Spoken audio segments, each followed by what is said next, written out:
Oh, man, I'm so excited. I feel like 2025 is the year of the cinema, so I cannot wait. But something else I cannot wait for is for us to be blown away by the man who is sitting right next to me. Expresso family, every single morning we bring you superstars, and today is no different. Leon John is a king that was born in Bulawayo, Zimbabwe, but has gone on to live in Cairo, Egypt. And at the age of 17, he moved to South Africa, where he was finishing his history, international relations, as well as, of course, anthropology, and doing the things that need to be done in education. However, the beautiful voice that he has, it could not be stopped. No. The whole world had to hear it, and that is why we are celebrating him this morning, especially that brand new single of his, In the Morning. Everyone, let's give him a feel-good welcome, please.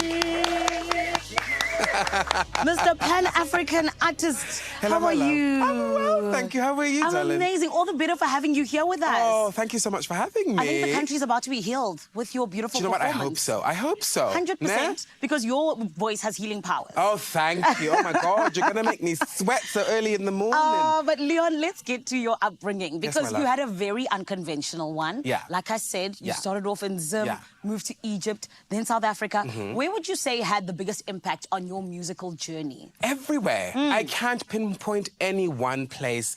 I am a combination of all of my influences. I'm a combination of my parents as well, who have been very instrumental in molding my ears. I'm a product of the environment that I'm in, always kind of studying on my own and learning from the greats, studying the greats as well. So zonke bonke. Zonke bonke, darling. And speaking of being a product, of course, there's a couple of people that you grew up listening to. Who are some of your biggest influences? So, like I said, my dad, we grew up listening to a lot of Oliver Mtukuz because of my dad. On long drives, we just put that on. A lot of the African artists, Salif Keita, Angelique Kidjo, Ismail Lowe, all of those artists I learned from my dad. And then on the other end of the spectrum, my mother is a massive pop fan. So the first time I ever heard a Christina Aguilera song or an Alicia Keys or Maroon 5 was through my mum, right? She always has the radio on 24/7 in her bedroom at a low level, but always on. So it's just an education, really. Beautiful. And speaking of education, you taught yourself to be the musician that you are today, which is crazy for me.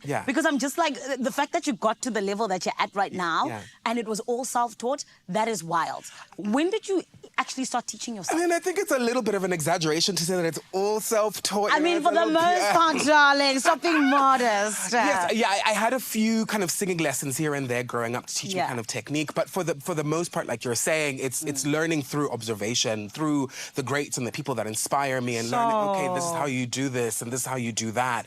And because I think a lot of the time it's much better to get kind of practical experience. There's only so much that you can learn in a classroom or through somebody teaching you, okay, this is how you stand. Go out there and learn and stand and be on the stage and mess up a little bit. And then through that, you'll know next time not to do the thing that you're not supposed to do. I love that. So when Christina was going, you were there like, Exactly. My neighbors are tired of me. Every morning, every single morning at night, I'm there. Yes, beautiful. Learning. Constantly learning. Exactly. And that's exactly what I sang. Beautiful. I sang beautiful. At my first time ever. It was beautiful, That's incredible. Exactly. And of course, I think you now sitting here and being like, I have a song, In the Morning. Produced by The Imports. People who produced Beyonce's Find Your Way Back. That is crazy. You might as well be Beyonce then. Do you know what I mean? Listen, exactly. You know Thank you. All right, P, speak to us. Salulu. Why not? Exactly. Let's My go. lovely, how did that come about? So I've been friends with The Imports for a long time. I've been fortunate enough to know them for a while. They actually made my very, very first commercial single called Pray For You. Around the same time, I think that they were making Beyonce's The Gift Project. Because, I mean, they're from South Africa. They're South African talent, homebred talent, and just so proud of the work that we're able to do together, and just including In the Morning. But just, I'm so lucky and I'm so fortunate. So thank you, David, and thank you, Bubele, for always, Thanks, Beyonce. Exactly. Thank you, Beyonce. Talk to us about the song, though. In terms of it itself, what inspired it?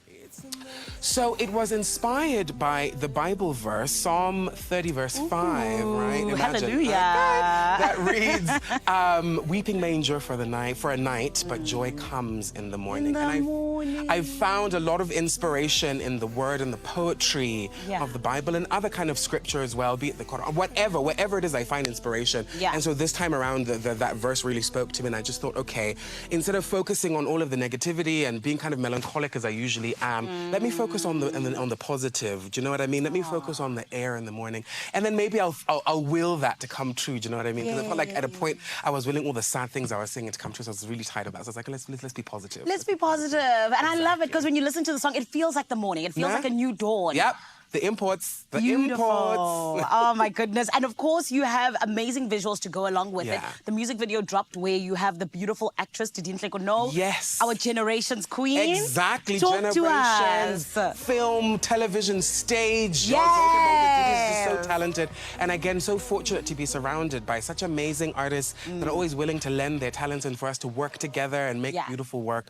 So honored. It was also directed by Mpo Moahle Kobe. And, again, such an incredible videographer and, you know, all of the things. Yeah, I don't have the terminology for film and television. Yes. You'll forgive me, but, you know, there you go. Amazing. And you know what, Leon? I feel like this is only the beginning. 2025, there's still so many months to go. I know you're just going to continue to take over. Absolutely. We cannot wait to see it. But thank you so much for being here this morning. Thank you for having and I can't me. wait for your beautiful performance. Yes! Zanti, you got to make sure you stick around because Leon John is going to be blowing you away with the vocals that you did not know you needed this morning. We call it the Feel Good Breakfast Show so that you can feel good, you know what I mean? And he's going to do exactly that. Right about now, I know that we need to hear a little bit of what is still coming up. My Carissa, what do we need to know?